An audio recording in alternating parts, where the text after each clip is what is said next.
Olá pessoal, tudo bem? Vamos iniciar um ciclo de estudos desse semestre com o estudo de escalas termométricas, né? Que está no assunto de termologia, né? Um recurso básico, né? Inicial, né? Todo conceito de termologia, a gente começa o grau de dificuldade exatamente por escalas termométricas, né? E do que a gente vai estudar? Qual é o nosso objeto de estudo nesse campo, né? Somente estudar a temperatura. Temperatura é o nosso alvo nesse assunto, tá? E o que pode ser considerado como temperatura, né?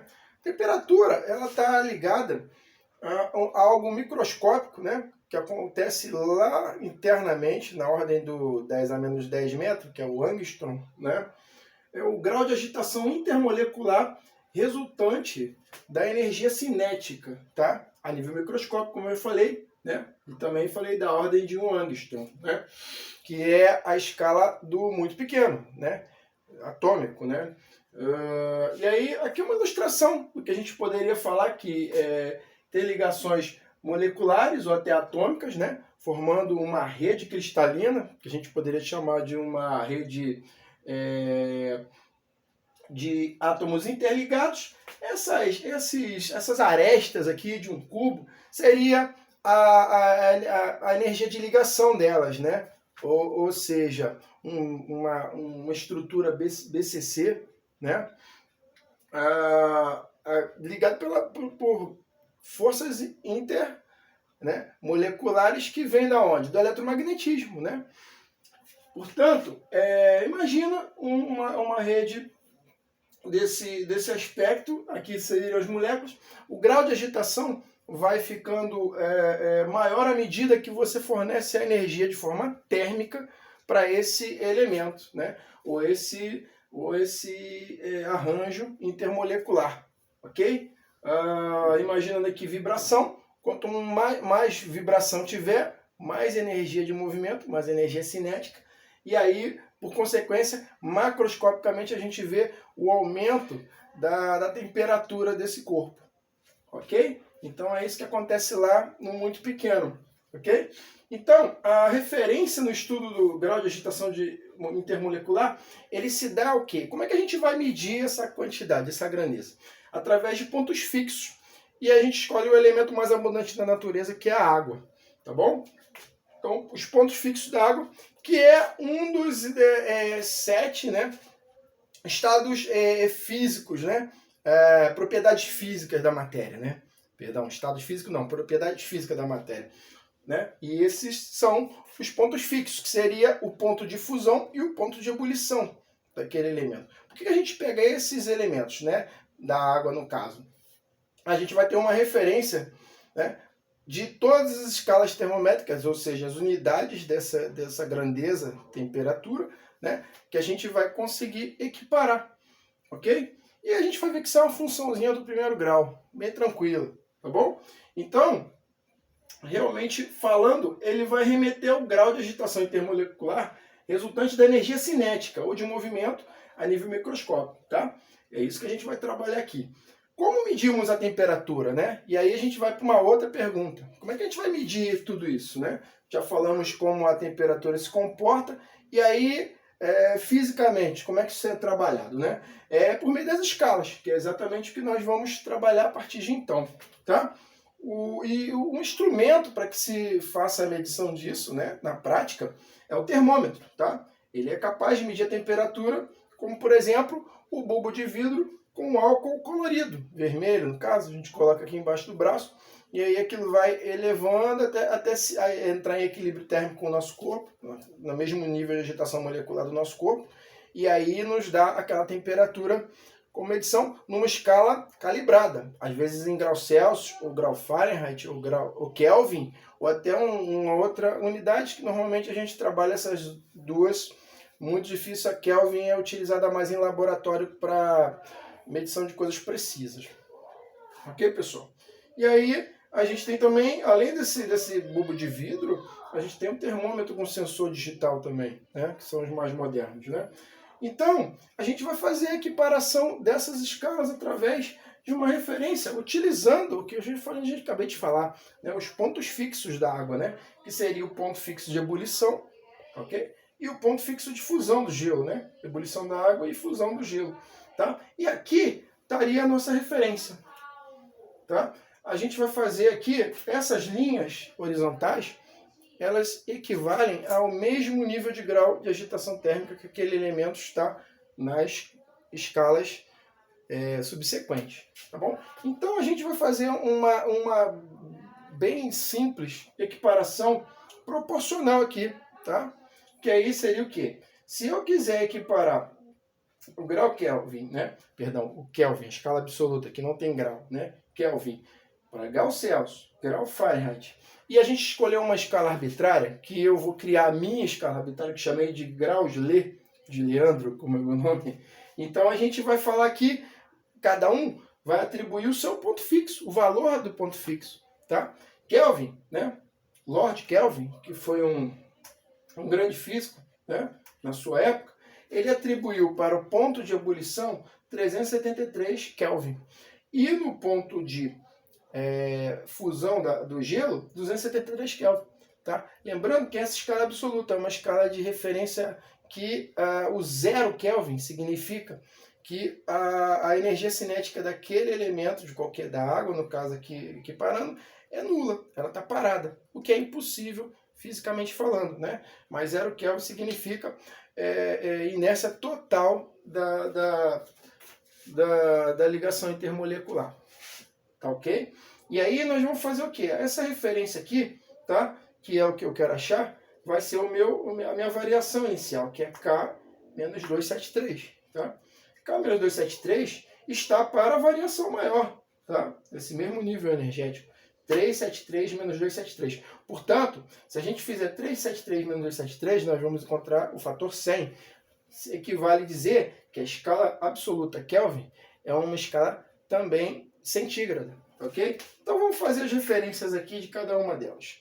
K menos 273 está para 373 menos 273, que a gente costuma falar, né, jocosamente de orelhinha está para orelhona, né?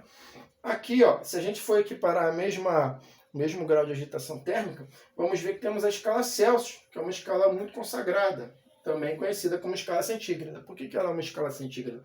Porque ela está dividida em 100 partes, mas de uma forma muito mais simples, porque ele atribui o 0 para o ponto fixo de fusão do gelo e 100 para o ponto de ebulição da água. Então a gente vai fazer aqui a mesma orelhinha está para a orelhona, né? Nessas mesmas proporções, que a gente vai ver que é C menos 0 está para 100 menos 0, esse maior aqui, ok? A outra equiparação que poderemos falar de uma outra escala consagrada seria a Fahrenheit, né? Que é muito utilizada em países anglo-saxônicos, como os Estados Unidos, Inglaterra, né? Austrália, né?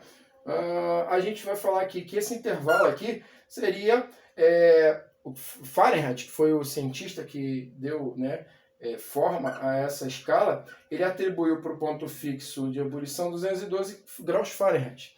E no ponto de fixo de fusão do gelo, 32 graus Fahrenheit.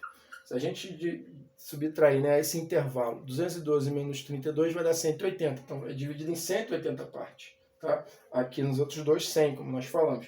Aqui em 180 partes. Então, a orelhinha aqui é F menos 32, tá? Está para a orelhona, que é 212 menos 32, que a gente já falou, né? Que vai dar 180 partes. E a gente vai criar uma escala arbitrária, que poderia ser a escala Leandro, pode ser também a escala Lê, né? Pode ser também a sua escala. É só você atribuir um valor, tá?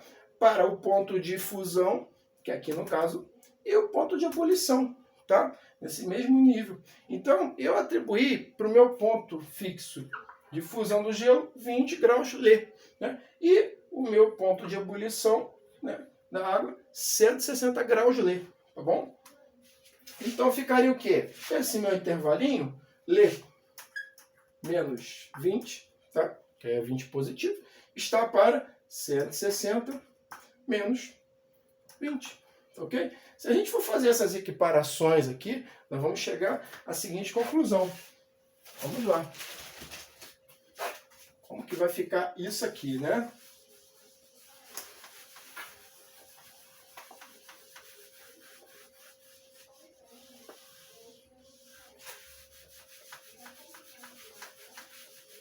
Vamos lá, vamos ver que tudo isso aqui vai cair numa função, né, do primeiro grau, né? E de que forma que isso aqui vai definir? K menos 273 está para 373 menos 273, que dá 100, é igual a C menos 0, que é o próprio C, 100 menos 0, 100, que é igual, né, a esse intervalo aqui, F menos 32. Está para 212 menos 32, como eu falei, 180, tá bom? Já fazendo os cálculos, que está para Lê menos 20, 160 menos 20, 140. Portanto, nós temos aqui, né, a equivalência entre as escalas Kelvin, Celsius, Fahrenheit e Lê, ok? Vamos lá, vamos ver aí, desenvolvendo melhor isso. Como é que eu poderia reduzir, né? Dividir todo mundo por 20 seria uma coisa interessante, porque por 20 aqui vai dar 5, por 20 aqui também dá 5, porque são duas escalas centígradas. Por 20 aqui dá 9, e por 20 aqui dá 7. Não é isso? Ok, então ficaria K menos 273 está para 5, assim como C está para 5, assim como F menos 32 está para 9, e assim como Lê menos 20 está para 7. Portanto, se eu quiser pegar a equivalência entre Kelvin e graus Lê, né, o que eu tenho que fazer aqui? Bem, Kelvin para Celsius eu pegaria esse termo aqui, né, e equipararia. A gente vai ver aqui que dá para simplificar todo mundo aqui por 5, que dá 1, né? No caso, Kelvin e Celsius. Mas aí eu vou pegar como exemplo o Kelvin e Lê. E aí a gente vai fazer o quê? O que a gente vai fazer nesse desenvolvimento? K menos 273 está para 5, assim como Lê menos 20 está para 7.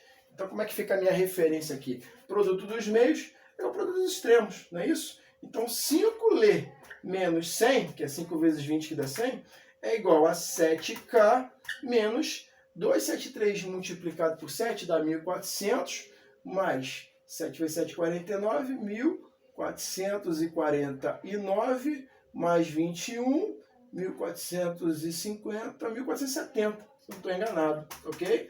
Portanto, pessoal, se eu quiser fazer a referência entre graus Lê e graus Celsius, né, no caso que a gente está aqui falando, Kelvin, perdão, a gente vai fazer essa expressão aqui, isolando ou o Lê, que aí eu quero achar o Lê, né, no primeiro membro, ou o Kelvin, que aí a gente vai isolar para o primeiro membro o K, ok? Então eu vou ter essa referência aqui, ó, tá? Nessa equiparação. Tá? Eu trouxe esse exemplo para que vocês entendam que a gente pode criar a nossa escala arbitrária, né? Não ficar preso somente a essas 3 escalas, mas elas são as mais consagradas, tá bom?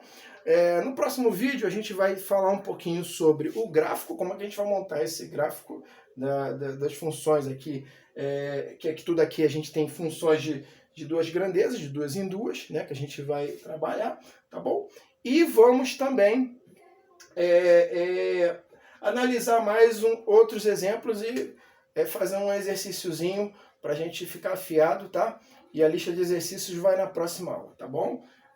A gente vai trabalhar junto, ok? Então vamos lá. Espero que vocês tenham entendido. Essa é a parte 1. Vamos para a parte 2 de termologia, assunto escalas termométricas, tá bom? Espero que tenham compreendido bem. Caso tenham dúvida, voltem ao vídeo e assistam novamente, tá bom? E a gente vai a partir de agora, não memorizar isso, mas sim entender como que a gente monta cada função a partir do seu desenvolvimento e da compreensão de nível de agitação térmica, ok? Então, até breve, já voltamos.